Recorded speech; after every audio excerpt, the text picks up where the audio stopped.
Okay, today we're going to be studying lesson 29, and it's on page 148, and we're talking about multiplying fractions. So example 1 says, maybe somewhere,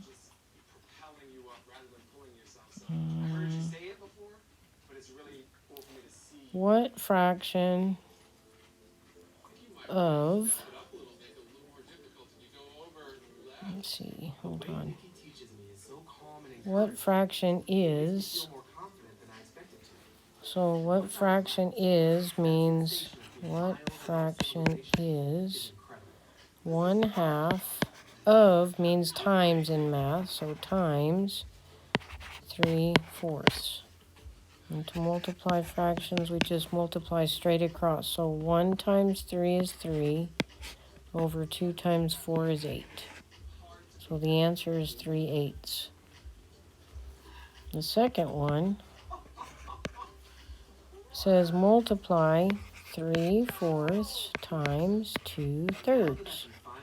So the one thing that we do when we multiply fractions, we never have to have a common denominator, but we always want to look to see if there's anything that we can cross cancel. So we can cancel either straight up and down, or we can cancel in the shape of an X. We cannot cancel straight across, okay? We can't do that. So let's look over here. First of all, there's nothing that will cancel straight up and down on either one of these. But if I look to cross, there's a 3 in both positions. So 3 will go into itself once, and 3 will go into itself once. In the other position of the X, both of these numbers are divisible by 2. So if we divide 2 by 2, we get 1. If we divide 4 by 2, we get 2. Okay, then very carefully we multiply straight across what's left. So we have 1 times 1, which is 1, over 2 times 1, which is 2. So the answer is 1/2. Okay, the next one, example 3. Okay. Says multiply 4 times 2/3. Well, the problem here, you might think, is that the 4 isn't a fraction. But I can make any whole number into a fraction by putting it over 1. So this will be 4 over 1. And now we're going to look to see if anything will cross cancel. So I can't cancel straight up and down. I can't cancel in the form of an X. 3 and 4 don't have any common factors. 2 and 1 don't, so we multiply. 4 times 2 is 8, over 1 times 3 is 3.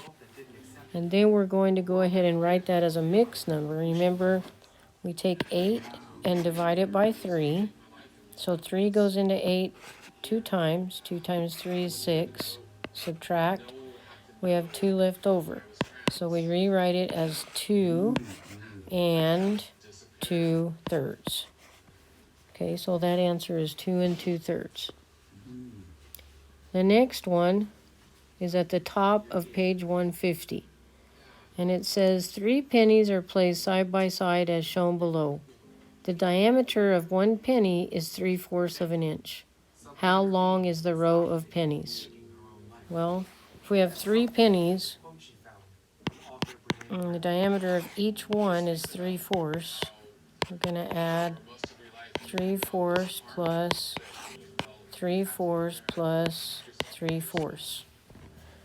And if we add that, they already have common denominator, so that would be 9/4, correct? Which is 2 1/4. But because it's the same thing, another way we could have done it is we could have said 3/4 times 3. Because there's 3 of the 3/4. We make the 3 into a fraction by putting it over 1. And then we multiply straight across. So we have 3 times 3, which is 9, over 4 times 1, which is 4. So you can see we get the same answer no matter which way we do it. So if we add them and then simplify, or if we just multiply 3/4 times 3, we'll get the same result. So I'll let you decide which way you want to do that. Okay, example 5 at the bottom of page 150, it says to reduce 8 over 12. Okay, so 8 over 12. So I want to try to find the biggest number that will divide into both of those numbers, but let's just say we don't think about the biggest. Each one of these numbers is an even number, which means each one of them is divisible by 2, isn't it? So 8 divided by 2 would be 4, and 12 divided by 2 would be 6. But that's not reduced to simplest form. Both of those numbers are still even. So that can be divided by 2, that can be divided by 2. So 4 divided by 2 is 2, and 6 divided by 2 is 3. So the answer is 2/3. Okay? Now, go back to the original, 8/12. What's a bigger number than 2 that will divide into 8 and into 12? Okay, 4, right? So 8 divided by 4 is 2. 12 divided by 4 is 3. So if we choose the largest factor, we will do it in just one step. Otherwise, we can just keep dividing until we have it in simplest form. Either way, you're going to get the same answer eventually, but it might take you longer if you don't see the largest factor. All right, example 6 says multiply 2 times 5/12. Okay, 2 times 5/12. So the first thing we need to do is make 2 into a fraction. Okay, the next thing we do is look to see if we can cross cancel. So we can't cancel up and down. Can't cancel anything with the 1 and the 5, but we can cancel with the 2 and the 12. 2 goes into itself once, and 2 goes into 12 6 times. So now multiply what's left, and we have 1 times 5 is 5, over 1 times 6 is 6, and that's already in reduced form, so that's the answer. Okay, last one for this lesson. It says there were 8 boys and 12 girls in the class. 8 boys, 12 girls in the class. What was the ratio of boys to girls in the class? Okay, well, it just happens to be boys on top and girls on the bottom already. So the ratio is 8/12. And that's that same fraction that we just reduced a minute ago.